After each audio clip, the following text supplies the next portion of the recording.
జగన్ను సొంత కుటుంబ సభ్యులతో పాటు ఆయన పార్టీ వారే నమ్మడం లేదని, ప్రజలెలా నమ్మాలో చెప్పాలని టీడీపీ జాతీయ ప్రధాన కార్యదర్శి నారా లోకేష్ ప్రశ్నించారు.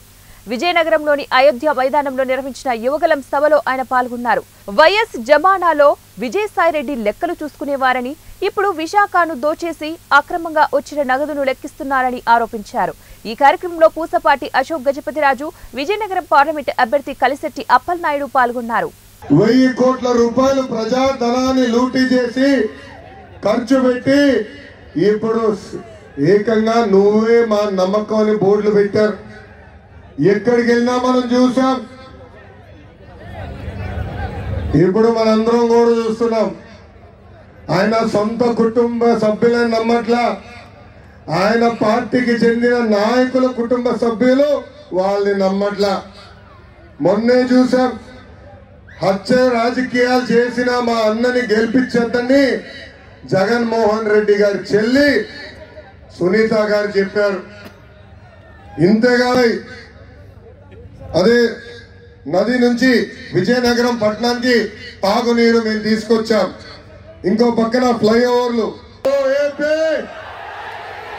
హలో ఏపీ, హలో ఏపీ ఈ నినాదంతో వచ్చే ఎన్నిక చూసి పెరిగినది. ఆయన మాజీ కేంద్ర మంత్రిగానో మాజీ రాష్ట్ర మంత్రిగానో ఏనాడు ఆయన వివరించలే. సామాన్యుడిగా ప్రజలకు అందుబాటులో ఉండాలి, ప్రజలకి మెరుగైన సేవ చేయాలి, ప్రజల జీవితాల్లో మార్పు తీసుకురావాలని ఆర్నిసలు పనిచేసిన వ్యక్తి అశోక్ గజపతిరాజు గారు.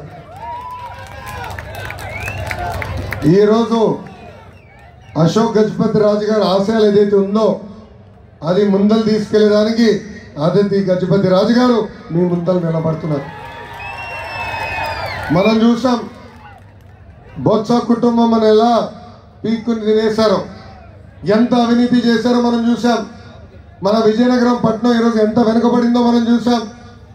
మళ్ళీ దారి తప్పిన విజయనగరం సరైన దారిలో పడాలంటే అదితి గజపతిరాజు గారిని భారీ మెజార్టీ గెలిపించి శాసనసభకు పంపించాలని ఈ సభాముఖంగా కోరుతున్నాం.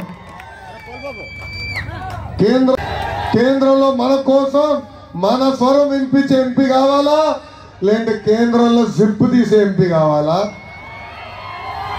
అందుకే తెలుగుదేశం, జనసేన, భారతీయ జనతా పార్టీ బలపరిచిన కలిశెట్టి అప్పలనాయుడు గారిని భారీ మెజార్టీ గెలిపించి పార్లమెంట్ కి పంపించాలని ఈ సభాముఖంగా విజయనగరం ప్రజలందరినీ నేను కోరుతున్నా.